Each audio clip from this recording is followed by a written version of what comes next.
Imagine you've just touched down in a foreign city, right? You're coming off a grueling 10-hour flight. Oh, the worst. Yeah, totally exhausted. You're standing at the marble counter of your hotel, and you just look at the person behind the desk and say, "Give me the key." Yikes. Yeah. I mean, in your mind, you're just being efficient. You're cutting to the chase so everyone can move on with their evening. But to the person on the other side of that desk, in an English-speaking hospitality culture, you haven't just been direct. You've essentially just declared war. It is a really jarring realization for a lot of travelers because the perception of directness, it just shifts dramatically the second you cross international borders. Right. What's considered like a polite, streamlined interaction in one language can easily register as this really aggressive command in another. Which is exactly what we're getting into today in this deep dive, because whether you're traveling for a high-stakes business meeting or you're just, a curious tourist on vacation, the moment you walk through those sliding glass doors into a hotel lobby abroad... You're in a whole new world. Exactly. You've stepped into a very specific linguistic ecosystem. It functions almost like a microculture. The lobby has its own unwritten rules of engagement, its own pacing, and this specialized vocabulary that dictates, well, who gets what and how quickly they get it. So our source material today is this really practical language guide from Phrasy. Specifically, we're looking at their curriculum of 120 essential English phrases for navigating a hotel stay. Right. But, okay, let's unpack this, because our mission today isn't to force you to just sit there and memorize an audio dictionary. No, nobody wants to do that. Nobody wants that. Instead, we're going to extract the hidden cultural rules, the common linguistic traps, and the psychology behind getting exactly what you need at a hotel, so you're perfectly equipped for your next trip. Yeah, because knowing the vocabulary is really just the baseline. Right. Understanding how those words are received, how they're interpreted by the staff, I mean, that's where true traveler fluency actually happens. So let's start with the ultimate bottleneck of any trip, which is the front desk. Oh, for sure. Everything starts there. Every single hotel experience starts right there. To understand how the rest of your stay is going to go, we first need to master the check-in and, the financial diplomacy of it all. Financial diplomacy, I like that. Yeah. And the guide breaks this down quite beautifully. It moves past the standard, good evening, and zeroes right in on the crucial stuff. Right, like the actual transaction. Yeah, moving straight to, I have a reservation, and then, crucially, spelling out the name. So, saying the name is Smith, S-M-I-T-H. That proactive spelling really stood out to me because it seems like such a minor detail, but It's huge. it is. When you think about the cognitive load of a front desk agent at a busy international hotel, I mean, they were processing dozens of different accents and naming conventions every single hour. Exactly. So spelling your name out clearly, it removes this massive layer of friction before the transaction even really begins. Yeah, it's like a preemptive strike against confusion. That's a good way to put it. You're managing the interaction for them. You spell the name, you confirm the dates with a simple 2 nights, please. Right. But then you inevitably hit this moment that causes a massive spike in anxiety for so many international travelers. Oh, the dreaded deposit request. Yep. The desk agent looks at you and asks, do you need a card? I have seen people completely freeze up at this. Oh, all the time. Because their immediate internal panic is like, wait a minute, I prepaid for this room 3 months ago online. Why are they trying to charge me again? Right. It triggers this deep defensive instinct. Nobody wants to feel like they're being scammed, especially in a foreign country. Totally. But the expert clarifies that this is just absolute standard operating procedure for incidentals, like the mini bar or whatever, and it's returned at checkout. It honestly reminds me of hitting a checkpoint in a video game. A video game checkpoint. Yeah. Like you reach the desk, but to unlock the rest of the map, your room, the pool, the Wi-Fi, you have to present the right items. You hand over the passport, the ID, and the credit card. Oh, I see what you mean. The card isn't an extra toll. It's an item they need to verify you're a trustworthy player in their system. That makes perfect sense. And returning to your earlier point about directness versus aggression, this checkpoint is usually where tone errors happen. Right, because people are tired. Exactly. They're tired, they're stressed about money, so they just revert to the most basic translation, saying, I want to pay, instead of, I'd like to pay, please, or aggressively demanding, give me the key. Instead of asking, may I have the key? Yes. What's fascinating here is why Polite requests, I'd like to or may I, are so vital in English-speaking service cultures. Yeah, compared to direct demands. Right, because in Western hospitality, it's all built on this illusion of equality. You're the paying customer, but the cultural expectation is that you treat the service worker as a partner. Politeness is basically the social lubricant there. Exactly. It makes the staff actually want to help you. So true. Okay, so financial diplomacy is handled. You've got your key. Now you have to actually find your room. The real adventure begins. Right. You have to navigate the map of the hotel. But the English language has a few geographical and grammatical traps waiting in the hallway. Oh, absolutely. The most immediate hurdle is usually just vertical navigation. Which floor, please? The Great Transatlantic Divide. Yep. Are you looking for the American elevator or the British lift? And it's not just spoken words. You have to tune your eyes to the visual signs, right?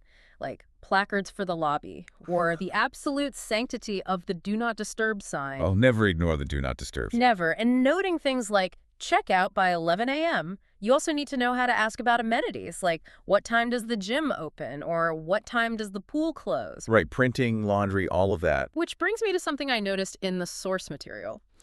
When discussing how to ask for an iron to press your clothes, saying, do you have an iron? The guide explicitly highlights the grammar rule. An iron versus a iron, or an hour versus a hour. Yes. The dreaded a versus an. I just have to ask, is English intentionally trying to trick people here?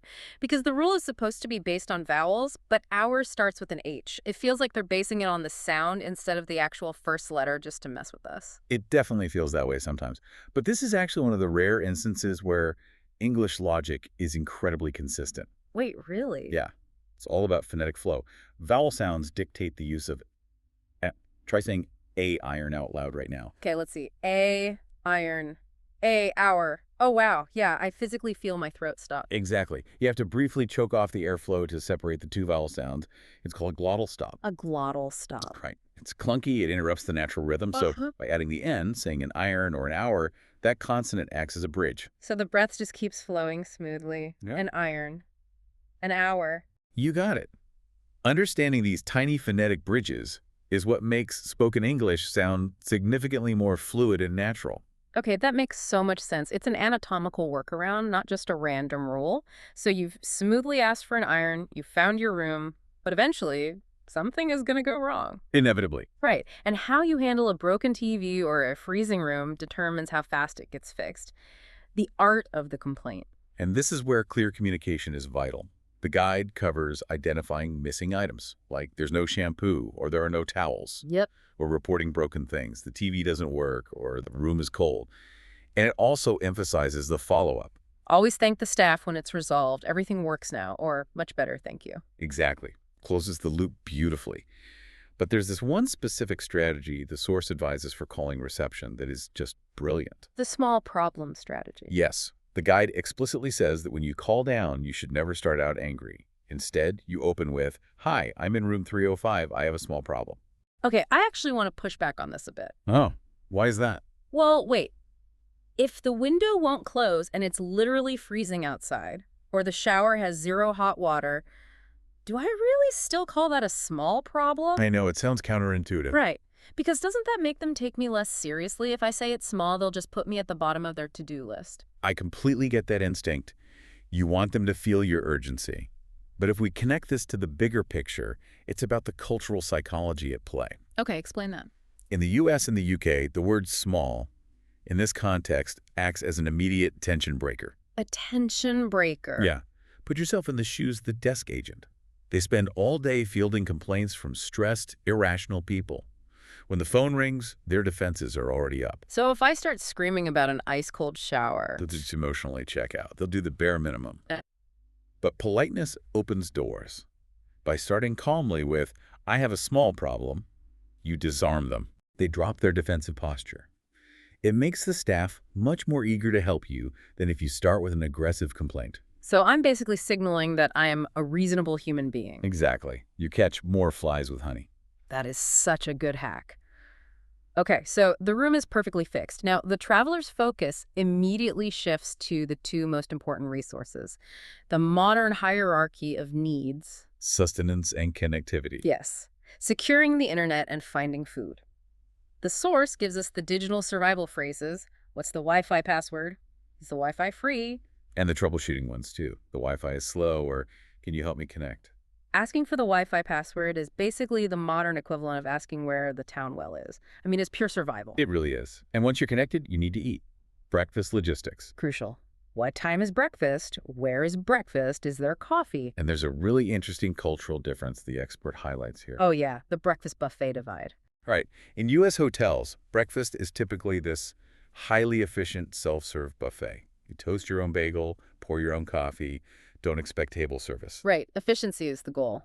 But in Europe, particularly Southern Europe, there is much more personal table service. You're seated, and they bring the coffee to you. It's just a totally different pace. Exactly.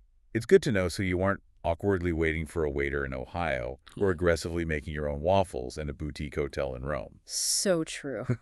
All right, so you're connected, you're rested, you're fed. Now it's time to actually leave the protective bubble of the hotel and explore the city. The concierge cheat code. Yes.